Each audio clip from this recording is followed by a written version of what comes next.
Hi friends, मैं अमिताभ हाजिर हूँ साधन पे फिर से एक नया स्टॉक डिस्कस करने के। जब मैंने रूट को एनालाइज किया था, वीडियो जिसका लिंक मैं यहाँ पे दे रहा हूँ, कमेंट में मुझे काफी लोगों ने लिखा था अल्लाह को कंपेयर करें कैसा करता है against root. So I spend a lot of time researching. तो इस एक वीक का रिसर्च है उसको मैं यहाँ पे प्रेजेंट करने वाला हूँ। This is based on publicly available data. Annual report का कुछ इन्फॉर्मेशन मैं आपके सामने शेयर करूंगा। आई am not owning any shares of, and this is just for education purpose.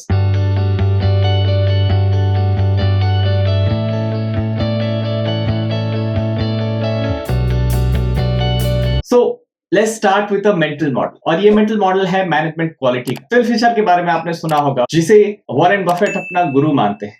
उनका कहना है कोई भी शेयर खरीदने से पहले 90% इंपॉर्टेंस जो है मैनेजमेंट पे देना चाहिए, 9% सेक्टर पे, and rest of the world should come under 1%। सो इसी फ्रेमवर्क को, इसी मेंटल मॉडल को आज यूज करेंगे, अप्लाई करेंगे। ट्विटर पे या फिर यूट्यूब पे भी बहुत सारे इन्फ्लुएंसर्स हैं जो कि बहुत इंफॉर्मेशन दे रहे हैं about.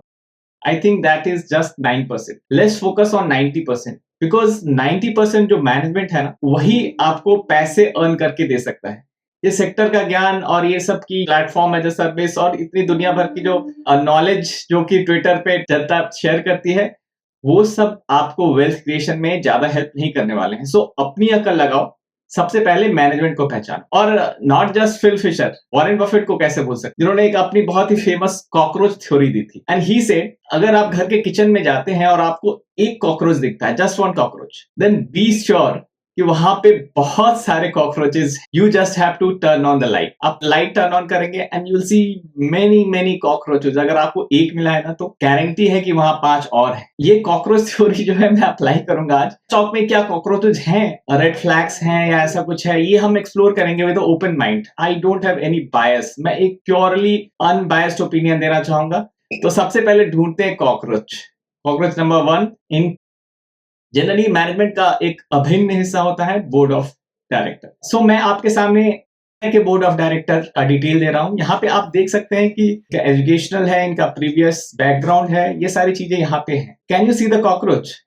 I think you could not. Let's just connect the dot forward. We are talking about a high profile technology company, CPaaS, और पता नहीं कितने सारे jargons, प्लेटफॉर्म और माइक्रोसॉफ्ट और इतने बड़े बड़े नाम हैं।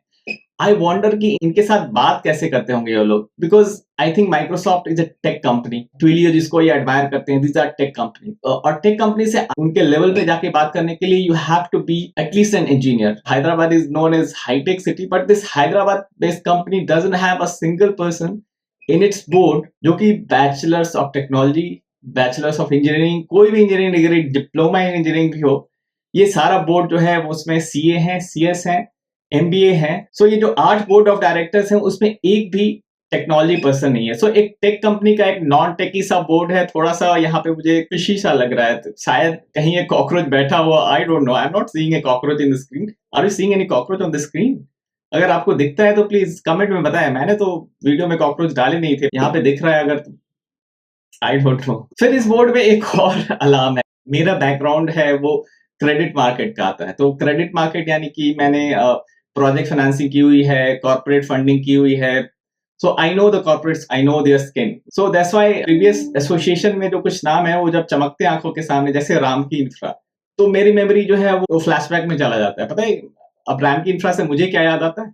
I'll just show you. SFIO ने कुछ साल पहले 7,500 करोड़ का ऑडिट फ्रॉड होने की आशंका जताई थी रैम की इंफ्रा के लिए। और एसएफआईओ बेसिकली एक सीरियस फ्रॉड इन्वेस्टिगेशन ऑफिस है। माइक्रोमैक्स, अगेन क्रेडिट मार्केट में माइक्रोमैक्स का बहुत अच्छा नाम नहीं है, बिकॉज उनकी क्रेडिट रेटिंग भी ऑलमोस्ट अभी डी के आसपास थी, कभी अभी ट्रिपल बी माइनस हुई है। प्रमोटर मैनेजमेंट के ऊपर भी कुछ एलिगेशंस लगे थे, they were caught bribing government officials. फिर एसआरएमजीएफ रियल एस्टेट कंपनी है, बट ये दोनों डिफॉल्ट कर चुके हैं। दोनों के बीच में फ्रॉड के एलिगेशंस भी हुई। It is not a high corporate governance company. ये बैकग्राउंड जो है वो बहुत ही क्लीन नहीं है। That's all I can say. I don't know there is a cockroach और not, but the background is definitely not what I wish to be. मैं invest करूं और मुझे 5 साल बाद मैं देखूं तो आई डाउट कि ऐसे मैनेजमेंट के साथ मैं ट्रस्ट कर पाऊंगा। एक और चीज है जिसे वारंटी कहते हैं। वारंटी एक तरीके का स्टॉक ऑप्शन होता है। क्या होता है कि जिसे भी वारंटी मिलती है वो प्रोमोटर ही होता है। तो promoter gets a right to acquire new shares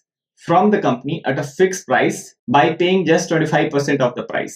तो 25% अभी पे कर दिया और नेक्स्ट 75% विद इन 18 मंथ्स उन्हें पे करना रहता है, बट प्राइस जो है वो पहले फिक्स कर देते हैं कि प्राइस स्टॉक मार्केट में कितना भी ऊपर हो, they will by at a fix price which is pre determined price. तो ये एक प्रेफरेंशियल अलॉटमेंट होता है। वारंट के बारे में doctor Vijay Malik who is a very good financial analyst, उनके वेबसाइट पे बहुत ही अच्छा मटेरियल अवेलेबल है, you can go and check out. उनकी एनालिसिस ये कहती है और I agree to it 100%, stock warrants are insider trading time to perfection. यानी कि ये एक तरीके का इनसाइडर ट्रेडिंग है। Insider trading is not good. Generally क्या होता है कि promoter get share of their company at a cheaper price than the market price. So many times promoter book profit by selling these shares at a higher price. Low price पे खरीद लिया, warrants issue कर दिए, preferential है यानी खुद ही allot करना है, बस शेयर होल्डर्स का अप्रूवल चाहिए तो खुद ही मेजोरिटी शेयर होल्डर्स होते हैं, तो प्रेफरेंशियली अलॉट कर देते हैं और जब लो प्राइस पे जब होते हैं और हायर प्राइस पे सेल कर देते हैं और प्रॉफिट बुक कर लिया। तो कंपनी तो अपना रन कर रही है, जो प्रॉफिट बना रही है उससे डिविडेंड वगैरह आय सो आय, उसमें उनका ट्रस्ट नहीं होता। मेन फोकस होता है कंपनी की स्टॉक प्राइस को जैक करके ऊपर कर दिया और वहां पे रिटेल इन्वेस्टर को चिपका दिया गया स्टॉक्स और वहां से एग्जिट कर गए। So this is the broad game when company issues warrant. So जहां पे भी वारंट आपको दिखता है वहां पे आपको 95% ऑफ द टाइम गड़बड़ होने के चांसेस होते हैं। डॉक्टर विजय मलिक का मानना है कि 25% of the time it is beneficial to company, but 75% of the time it is beneficial to the promoter. उसमें तो कोई शक नहीं है basic. So the odds are against the company and hence the minority share holder. तो यहाँ पे क्या हो रहा है कि majority share holder which is promoter is taking away the benefits from minority share holder. तो ऐसा एक शेयर होल्डर फ्रेंडली जो मैनेजमेंट होता है वो रेयर केस में, rarest of the rare case में वारंट इशू करता है। जब उसको कंपनी को डेट मार्केट से फंडिंग नहीं मिल रही है, कोई पैसे नहीं दे रहा है, तो जाकर के वारंट इशू किया जा सकता है इन रेयरेस्ट ऑफ द केस। तो दैट इज द बैकग्राउंड। अब देखते हैं कि हमारी जो कंपनी है उसमें कब कब वारंट इशू किए गए और क्या इशू नहीं किए गए होते तो I would have been very happy to tell you that, but आपके सामने है सच्चाई। ये सब एनुअल रिपोर्ट से निकाला हुआ नंबर है। आप देख सकते हैं कि इशुएंस ऑफ प्रेफरेंशियल वारंट 2 बार हुए हैं, 2016 में, 2020 में, जहां पे कंपनी ने नेट 5% ऑफ अ कंपनी इन 2016 और 4% ऑफ द कंपनी इन 2020, यानी नेट 9% का प्रेफरेंशियल अलॉटमेंट किया है ओवर द पास्ट। तो जस्ट टू क्लैरिफाई, मैंने ऑडिटेड रिपोर्ट 2020 की पढ़ी, उसमें एक बहुत ही अच्छा डिस्क्लेमर दिया हुआ है दैट कि कंपनी के पास हमेशा कैश रहा है, ये उनका कहना है, और ये हमेशा शुरुआत से लेके ऑलमोस्ट ये डेट फ्री ही रही है। तो कंपनी डेट फ्री रही है बट वारंट इशू कर रही है। So that doesn't goes well, because अगर आपको कंपनी को पैसे चाहिए वारंट से, अगर आपको 25% अपफ्रंट मिलता है, अगर वो कैश आपको चाहिए तो आप डेट रेज कर सकते हैं। Why to go for warrant? तो मुझे यहाँ पे थोड़ा सा एक कॉकरोच का स्मेल आ रहा है, आई don't no. So that is one part. Buyback भी है। इंटरेस्टिंगली ऐसा लगता है कि कंपनी के प्रमोटर को शेयर्स बहुत ही प्यारे हैं और वो जब जब कंपनी के पास पैसा होता है तो वो बेचारे जो नाइव जो शेयर होल्डर्स होते हैं, जिन्होंने किसी के कहा सुने पे इन्वेस्ट कर लिया, उनको वैल्यू पता नहीं है कंपनी की, वो वापस उसे खरीद लेते हैं। तो बायबैक हालांकि गलत नहीं है टेक्निकली, लेकिन बायबैक जो किया हुआ है इससे आई थिंक ज्यादा फायदा प्रमोटर को हुआ है। तो बायबैक के कारण स्टॉक प्राइसेस भी ऊपर हुई हैं, तो माइनॉरिटी शेयर होल्डर्स को भी हुआ है, बट आई थिंक प्रमोटर को ज्यादा फायदा हुआ है बिकॉज उन्होंने तो बायबैक में अपने शेयर टेंडर नहीं किए। उन्हें पता है वैल्यू, फ्यूचर में क्या वैल्यू हो सकती है। तो 1 साल पहले उन्हें ये सारी चीजें, उन्हें दे हैड अ व्यू, तो उन्होंने बायबैक अनाउंस किया, but promoter did not tender their shares. So इसका मतलब यह है कि they wanted to accumulate more shares. Promoter की शेयर होल्डिंग इस कंपनी में दिनों दिन बढ़ती जा रही है by these practices which are not solicited, which are not very well received, अगर आप एक हाई कॉर्पोरेट गवर्नेंस कंपनी की बात करें। सो ये बेसिकली मैनेजमेंट को के इंटेंट को दिखलाता है कि मैनेजमेंट का इंटेंट जो है वो बिजनेस से ज्यादा और शेयर प्राइस को मैनेज करने में है, ऐसा लग रहा है, because they are more busy paying Twitter to promote company's business performance. Telltale sign of a bad corporate governance. Because company का प्रमोटर का काम जो है वो कंपनी के ऑपरेशंस को स्ट्रेंथन करना है, ना कि सोशल मीडिया पे कंपनी के छोटे छोटे अचीवमेंट को एडवर्टाइज करना ताकि ये ज्यादातर लोगों के पास पहुंचे। इसका सीधा सा टारगेट वो आम जनता है जिसकी नजर में वो आना चाहते हैं, सो दैट ज्यादा लोग जैक्ड अप प्राइस पे इस शेयर को खरीदे। So you have to be careful about this kind of corporate governance. मैंने बहुत वेल गवर्न कंपनी में ऐसा बहुत ही कम देखा है that promoter is busy buying the shares हमेशा all the time. You can see the graph every month every quarter by issuings of all this financial complex instrument promoter have raised their stakes. So basically आप Moneycontrol पे क्या देखते हैं? Increasing promoter share holders, आप जाकर खरीद लेते हैं स्टॉक। आप खुद को स्मार्ट समझते हैं कि प्रोमोटर के साथ मैं पिगी बैक कर रहा हूँ, बट प्रोमोटर्स होते हैं वो स्मार्टर होते हैं। बहुत सारी चीजें बिहाइंड द सीन भी हो सकती हैं, तो वो सब चीजों को भी आपको समझ के फिर इन्वेस्ट करना चाहिए। सो जहाँ पे promoter is busy buying shares from the public market, तो वहाँ पे थोड़ा सा संभल जाना चाहिए।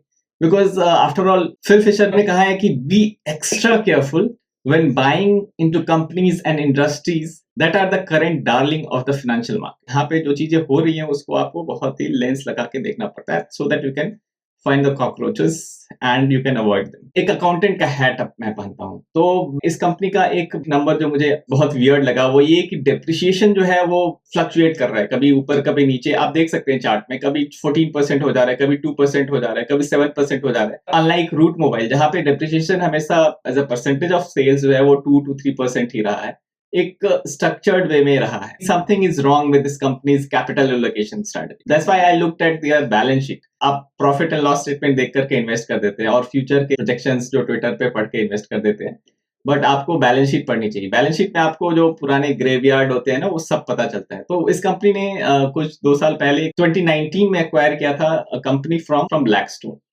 तो ब्लैकस्टोन की दो एंटिटी है, जीएसओ कैपिटल, और जीएसओ कैपिटल के अंदर है बैनियान। ये लोग सेलर थे and this company was buyer. Consideration for this acquisition was 340 crore, out of which 112 crore cash में पे आउट हुआ और रफली 125 करोड़ जो है उसकी equity preferentially, again preferential allotment हुआ। तो यहाँ पे preferential allotment is generally non friendly to minority share holders, तो वहां पे वो हो गए 14% के ओनर। तो जनरली क्या होता है कि प्राइवेट इक्विटी जब 14% टाइप का स्टेक अक्वायर करती है जनरली, तो वहां पे एक ऑब्जर्वर की सीट पीई के पास जाता है। तो जो भी ये इन्होंने बेचा को और स्टेक लिया, तो is now their investment company for Blackstone. तो एक जगह एग्जिट किया और इसमें एंटर किया, और ऐसे एग्जिट के बाद उन्हें 114 करोड़ तो मिल गए, बट कंप्लीट एग्जिट के लिए दे गॉट होल्ड ऑफ जो कि पब्लिकली लिस्टेड कंपनी है। सो उन्हें एक तरीके का बैकडोर आईपीओ मिल गया उस कंपनी को, एग्जिस्टिंग इन्वेस्टर जो कि ब्लैकस्टोन थे। तो एक बैकडोर आईपीओ बहुत ही